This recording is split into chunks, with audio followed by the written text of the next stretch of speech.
Morning guys, welcome back to my channel. তো আজকে 25শে December, তো সকালবেলা হাঁটতে গেছিলাম, কিছুই দেখাতে পারিনি।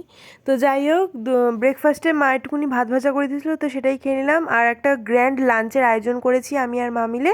তো গরম গরম ভাত, স্যালাড, উচ্ছে ভাজা, বিন কড়াই দিয়ে আলু ভাজা, সর্ষে পটল, চিকেন আর পেঁপে দিয়ে ডাল। প্রচণ্ড ভালো লাগে আমার এই লাঞ্চটা, মানে ভালো লেগেছে আর কি, কারণ পেঁপে দিয়ে ডাল আমি প্রচণ্ড ভালো লাগেছি, মুগের ডাল। আর আগের দিন 24শে তারিখ হচ্ছে ঋতু একটু কেক দিয়ে গেছিলো, তো সেটা দেখানো হয়নি। এই যে ফ্রুট কেক, আমার তো ভীষণ ফেভারিট, আর ঋতুদের হাতে কেকটা আমার ভীষণ ভালো লাগে, তো কেকটা খুব ভালো লেগেছি। তারপর সন্ধ্যাবেলা উঠে রেডি ফেডি হয়ে চলে গেছি, এই ড্রেসটা পরেছি আর এরমভাবে রেডি হয়েছি। মা সাজিয়ে দিয়েছে, কেমন লাগছে জানিও। আর এই যে যাওয়ার পথে এই যে এক একটা বাড়ি কত সুন্দর সুন্দর সাজায়, সেগুলো দেখাচ্ছিলাম। এই যে এগুলো দেখো, প্রচণ্ড ভালো লাগে।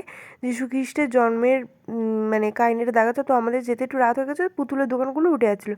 তো যাই হোক, আমার তো পুতুলের দোকান নিয়ে কাজ নেই, তো আমরা আমাদের বাড়ির ওখানেই চার্চটাই গেছি, বটতলার ওখানে চার্চটা।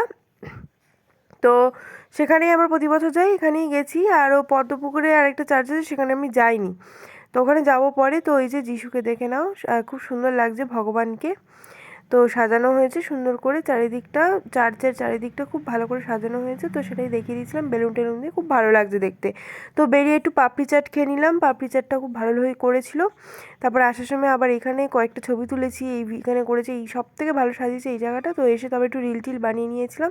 ড্রেসটা পরে কেমন লাগছে তোমরা জানিও। এই যে ফুল লুকটা দিয়ে দিলাম, ওইটা ফুল লুক ছিল, আর মাকেও এরকমভাবেই সাজিয়েছিলাম। তারপর একটু মানে মেকআপটা তুলে রিফ্রেশ টেশ হয়ে, তারপরে এই যে ফুলকপি রোস্ট বানিয়েছিলাম সকালের, ওই ছিল মাংস, আর এই যে কালোজাম এনেছিলাম আসার সময়, আর এই যে পরোটা। তো আজকে দিনটা কাটলো, বাই।